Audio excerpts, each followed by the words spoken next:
अभिजित शेंडगे माझ्यासोबत आहेत। नेमकं त्यांनी आवाहन दिलेलं होतं की आष्टी मतदारसंघात तुम्ही आलात तर आम्ही रोखणार तुम्हाला, अशा पद्धतीने देखील त्यांनी भूमिका घेतली। काय ही नेमकी भूमिका घेतली? आपल्यासोबत शेंडगे आहेत, काय सांगाल कशामुळे ही नेमकी भूमिका घेतली, काय तुमचा वाद आहे नेमका? आमचं एकच म्हणणं होतं की सुरेश अण्णा धस यांचं एज्युकेशन लक्ष्मण हाकेंना माहीत नव्हतं, तरीसुद्धा ते म्हणले की 7वी 8वी पास आहेत, की जे की सुरेश अण्णांचं एज्युकेशन हे ग्रॅज्युएशन आहे, डिप्लोमा इन इंजिनिअरिंग आहे, MA BA पूर्ण झालेलं आहे त्यांचं।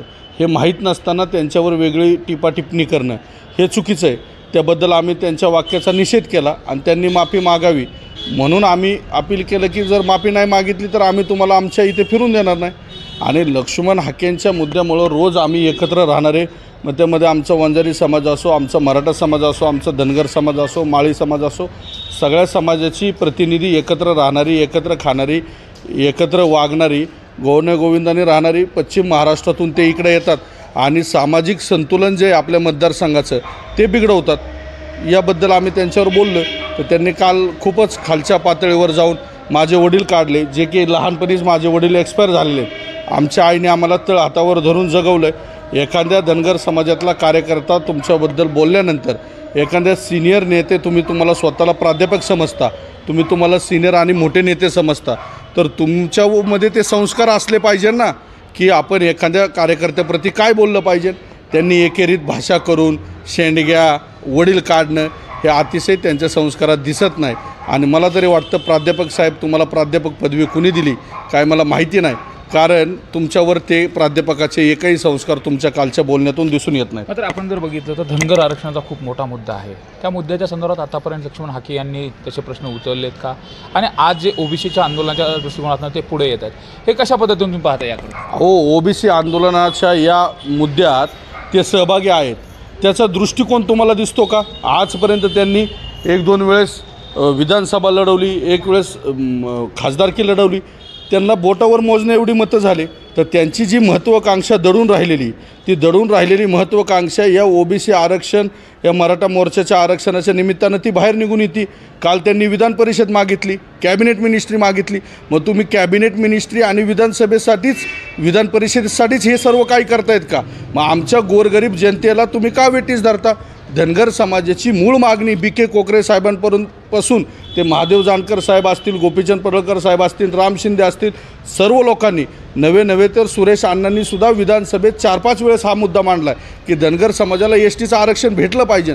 तर धनगर समाजाच्या STच्या आरक्षणावर लक्ष्मण हाकेच्या रूपाने पांघरूनच फिरवलं गेलं।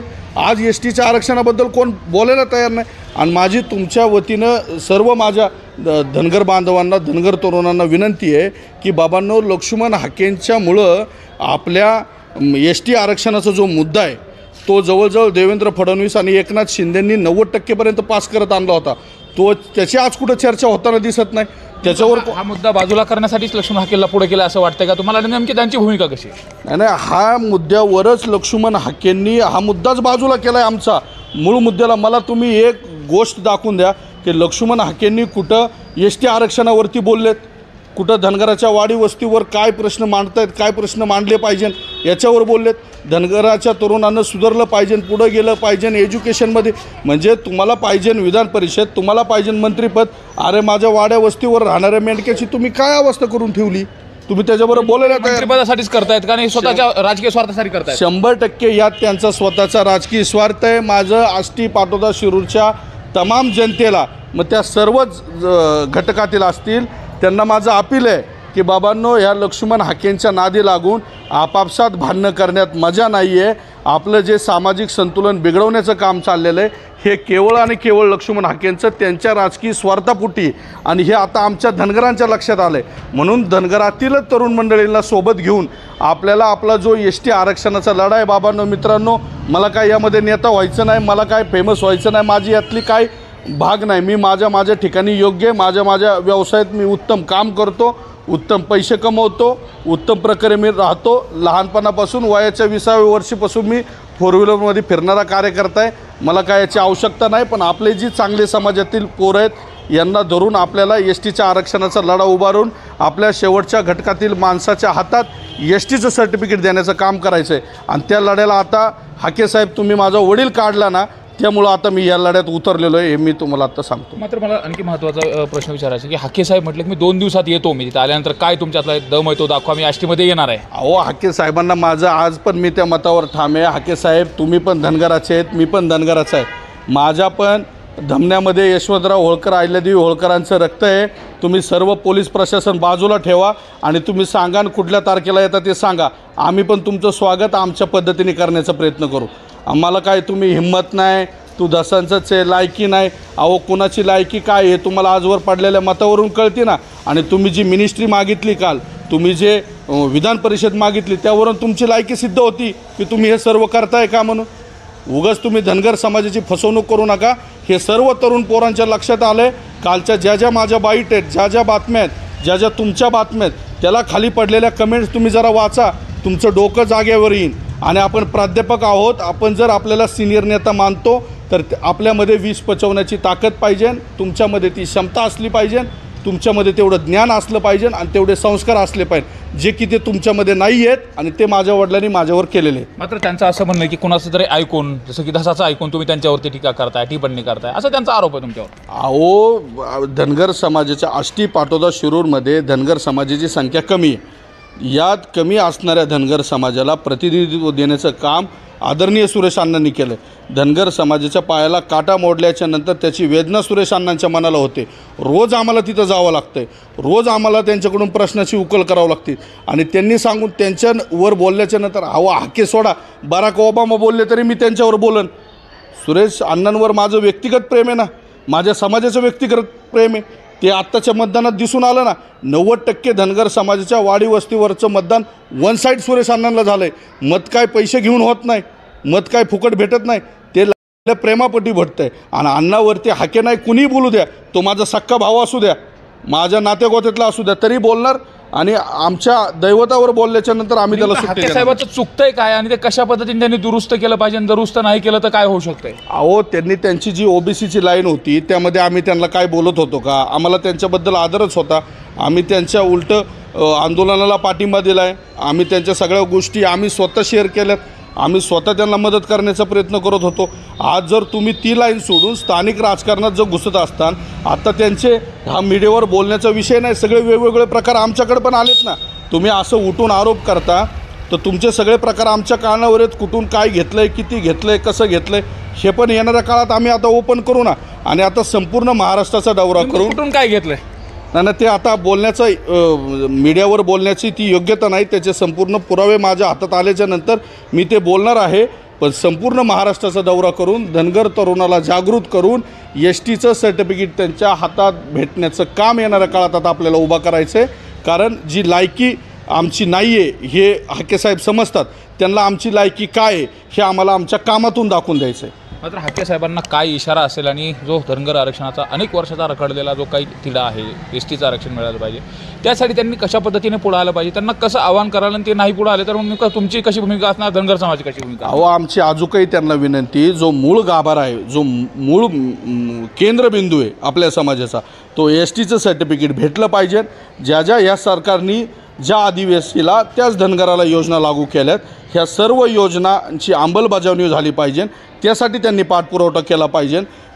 धनगर हेच धनगर आणि धनगर एकच आहेत हे या सरकारने मान्य केलं आहे. ते ॲफिडेविट दिले. कोर्टामध्ये केस काय चालली, मधू शिंदे आपले ॲडव्होकेट आहेत ते काय करत आहेत, याचा फॉलोअप घ्यायचं सोडून पाटोद्यात, आष्टीत आणि बीडमध्ये रॅली काढून, फुलं उधळून समाजाला न्याय भेटणार आहे का.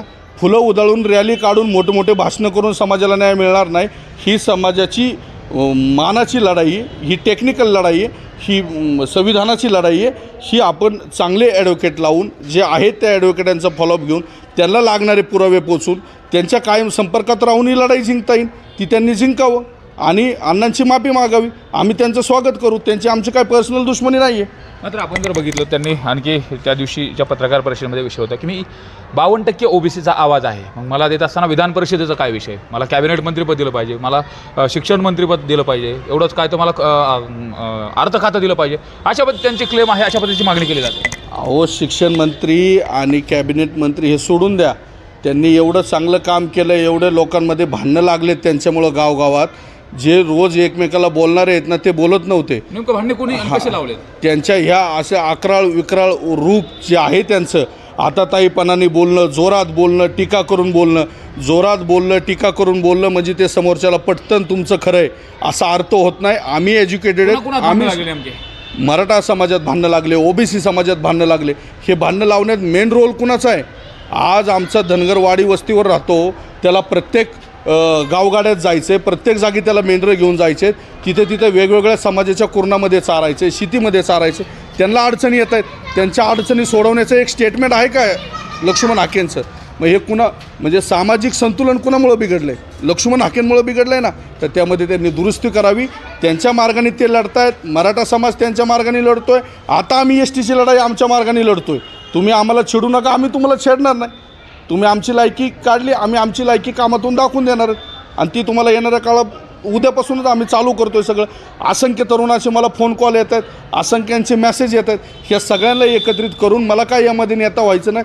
जो माझ्या धनगर समाजाचा तरुण पोरगा नेता होईल त्याला बॅक सपोर्ट जी काय करून पुढं आणता येईल, त्याला जी काय मदत करता येईल ही मदत करण्याची माझी भूमिका आहे. काय इशारा असेल शेवटचा? आता त्यांनी 2 दिवसात मी आष्टीला येणार आहे सांगितले. नाही, त्यांनी पोलीस प्रशासन त्यांच्यात एवढी हिंमत आहे ना, त्यांनी माझं त्या संदर्भात वडील काढला ना, त्यांच्यात एवढी हिंमत आहे तर त्यांनी पोलीस प्रशासन बाजूला ठेवा म्हणावं आणि या तुम्ही पण धनगराचे आहेत, मी पण धनगराचा आहे ना, बघू ना मग काय होतं आणि काय नाही.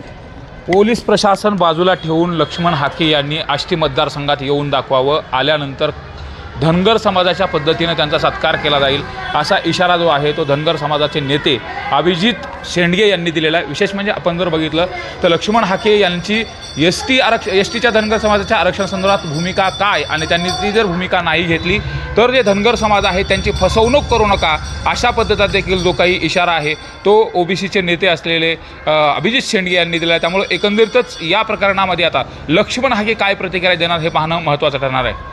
कॅमेरा प्रकाश जाधव सोबत सुरेश जाधव, न्यूज 18 लोकमत, बीड.